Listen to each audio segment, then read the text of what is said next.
नमस्कार, आप सभी का स्वागत करता हूं अपने YouTube चैनल सुरेंद्र सिंह बोरा में। बहुत सारे साथियों के हमारे पास कमेंट आने शुरू हो गए हैं कि सर ब्रिज कोर्स को लेकर के क्या अपडेट है और ब्रिज कोर्स प्रशिक्षितों को जल्दी से जल्दी आप थर्ड काउंसलिंग में शामिल करवाओ। इन सारी बातों को लेकर के बहुत सारे लोगों की जो है कि कमेंट आ रहे थे, प्रतिक्रियाएं आ रही थी और आगे की क्या रणनीतियां हैं, क्या कार्रवाई होने वाली है, उन सारी चीज़ों को हम लोग समझने का प्रयास करेंगे कि अभी तक ऐसा कोई भी एफर्ट नहीं है कि जो हमने एफर्ट नहीं लगाने का प्रयास किया है। हमने लगभग सभी तरीके के एफर्ट लगा लिए हैं और सभी तरीके के एफर्ट लगाने का प्रयास किया गया है, लेकिन अभी तक हम किसी भी नतीजे पर नहीं गए हैं और अभी तक कुल मिलाकर के जो ब्रिज कोर्स की स्थिति है वो जो पूर्व की भांति उसी तरीके से बनी हुई है। इसमें किसी भी प्रकार का अपडेट आपको देखने को नहीं मिल रहा है।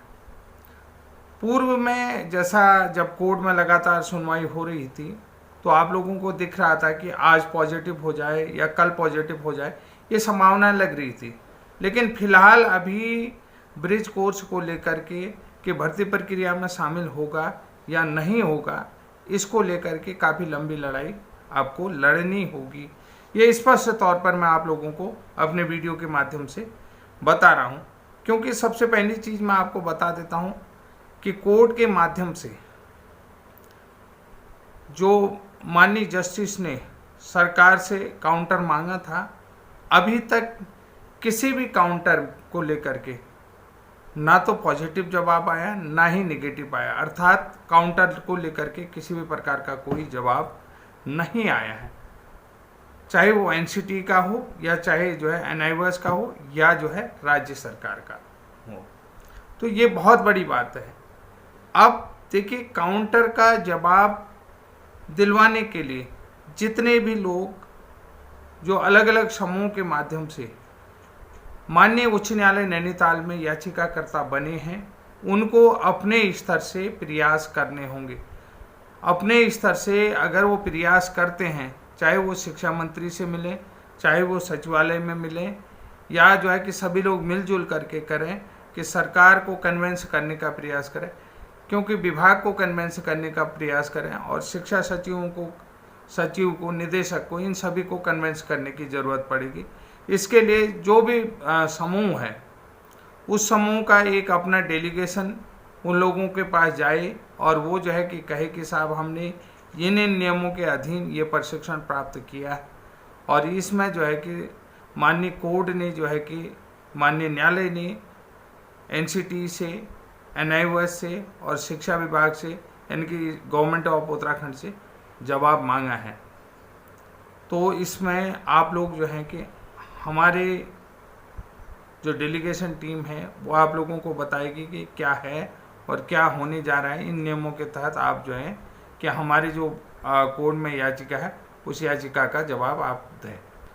मैं यहाँ पर इसलिए भी बताना चाहता हूँ क्योंकि जब तक आप नहीं जाते हैं, अगर आप लोगों की तरफ से किसी भी प्रकार का प्रयास नहीं होता है, तो लगभग डिपार्टमेंट जैसे जैसे आपके जो हैं कि 18 सितंबर भी बीत जाएगा तो विभाग यही कहेगा कि हमें 4 सप्ताह और चाहिए।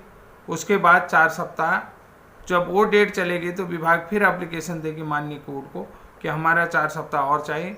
तो ऐसे ही आपका समय निकल जाएगा और जवाब नहीं आ पाएगा और केस लंबा जाएगा। ये मैं आप लोगों को स्पष्ट बता देता हूँ, क्योंकि अगर मेरे हिसाब से रणनीति के तहत मैं आप लोगों से कहना चाहता हूँ कि जब तक जितने भी कोर्ट के लोग पिटिशनर हैं वो सारे एकजुट होकर के, जितने भी, चाहे वो 160 लोग हों, 140 लोग हों या 180 लोग हैं, जिन लोगों जो अलग अलग ग्रुप के साथ भी गए हैं, उन सभी लोगों को एकजुट होकर के, एक मत होकर के माननीय सचिव साहब को, शिक्षा सचिव को, माननीय निदेशक को और शिक्षा अनुभाग 2 को, अनुभाग में अपनी फाइल को चलाने की ज़रूरत होगी।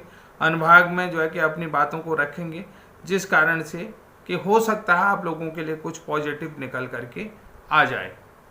जैसा कि आप सभी लोगों ने, आप लोगों ने भी जो अलग अलग ग्रुपों से कोर्ट गए हैं, तो आपने भी अपने एडवोकेट से, माननीय एडवोकेट से पूछ लिया होगा, विद्वान अधिवक्ता ने आप लोगों को बता दिया होगा कि बहुत कम संभावनाएं हैं कि विभाग आपका जवाब फाइल करे, कि विभाग आपके लिए पॉजिटिव जवाब दे, बहुत कम संभावना है।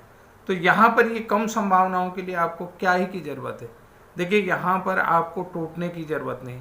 देखिए, विभाग के नियमों के अधीन आपका प्रशिक्षण हुआ है, लेकिन विभाग कहीं भी आप लोगों को योग्य मानने के लिए तैयार नहीं है। मैं ये स्पष्ट बता रहा हूँ कि विभाग योग्य मानने के लिए तैयार नहीं है।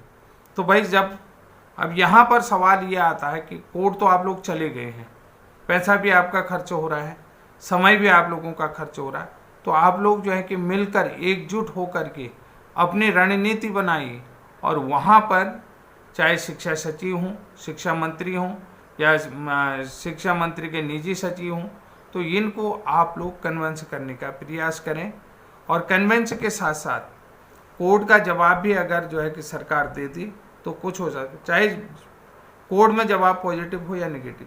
और दूसरी बात मैं आप लोगों को स्पष्ट बता देता हूँ, जब तक आप लोग संयोजित नहीं होते हैं, योजित नहीं होते हैं, आप जो है कि एक साथ मिलकर के नहीं आते हैं, तब तक बहुत कम संभावनाएं हैं कि आपका हाई कोर्ट से डिसीजन जल्द आ जाए, कि लंबा लग जाएगा, बहुत समय निकल जाएगा, तब तक बहुत देर हो जाएगी।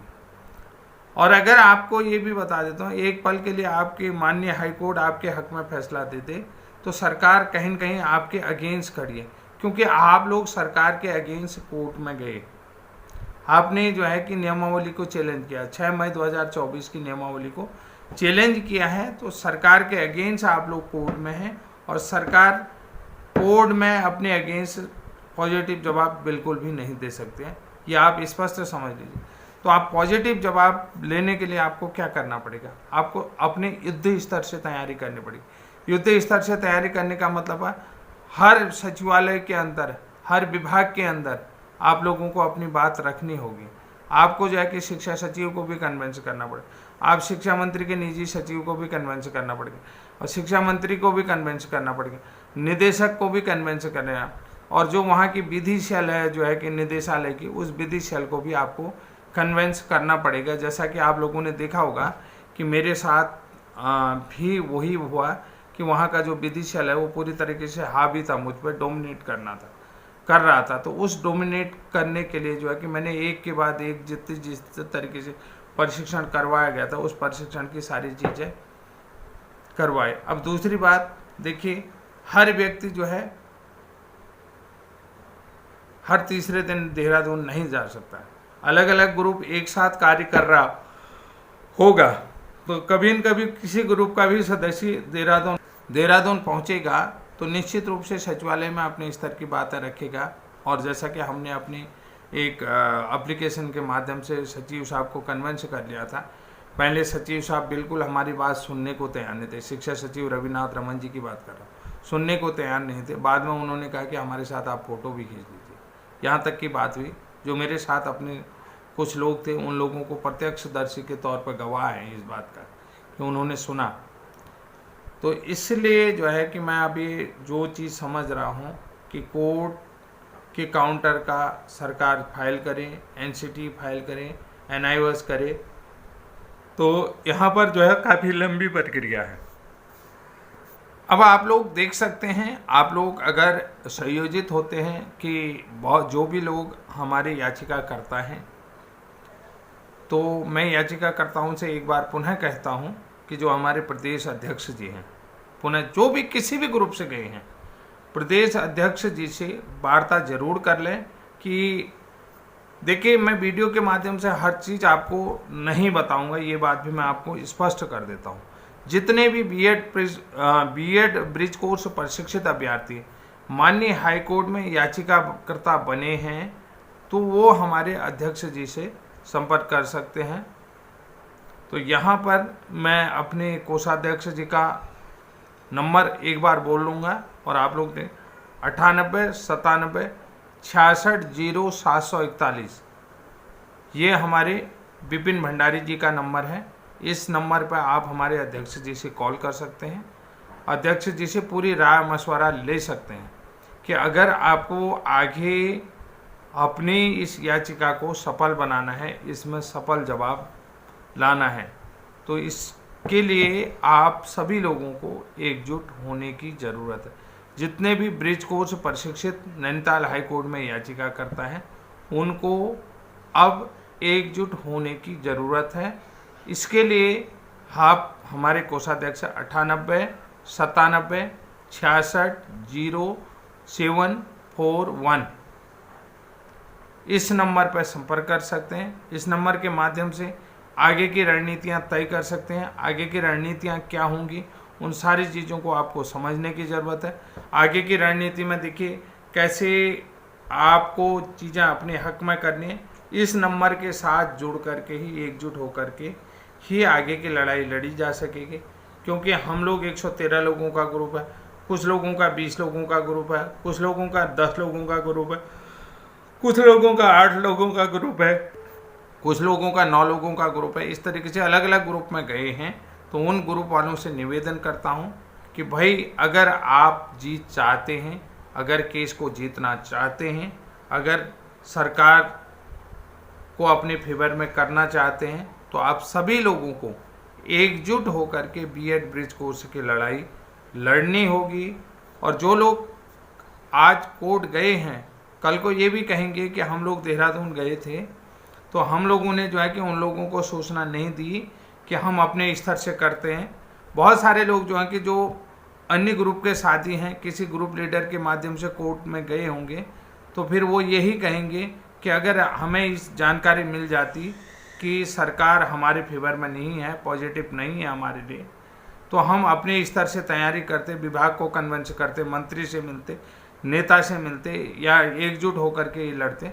तो हमारा काम ये है कि आपको वीडियो के माध्यम से सूचना देना, और आप तक ये सूचना पहुंच रही है तो आप प्रयास करें कि सारे लोग एकजुट होकर के कन्विंस करें, अपने स्तर से तैयारी करें और अपने स्तर से आगे की रणनीति क्या करें। एक दूसरे के साथ मीटिंगों के माध्यम से जुड़ें और एक दूसरे के साथ अपना जो भी प्रोफाइल है, आपका जो भी आपने पोर्टफोलियो बनाया है, उस पोर्टफोलियो को रखें। अगर आपका पोर्टफोलियो सही होगा, दूसरे लीडर को पसंद आता है, तो निश्चित रूप से अन्य लोगों को भी पसंद आएगा। उस पोर्टफोलियो के अनुसार आप कार्य करें। अगर आपका पोर्टफोलियो सही होगा, आपका जो है कि तैयारी, प्रेजेंटेशन की तैयारियां अच्छी होंगी, तो हो सकता है आप लोग ही उस चीज़ का नेतृत्व करेंगे, विभाग का नेतृत्व करेंगे, सचिवालय स्तर में बात को आगे रखने के लिए आगे जाएंगे। ये महत्वपूर्ण जानकारियाँ हैं। इन महत्वपूर्ण जानकारियों के आधार पर अगर आप तक सूचना मिल रही है, तो मैंने आपको पहले ही कह दिया 98 97 66 0741 में संपर्क करके हमारे जो राज्य स्तरीय टीम है, उस राज्य स्तरीय टीम से जुड़ने का प्रयास करें। आज के लिए इतना ही। तब तक के लिए जय हिंद, जय उत्तराखंड।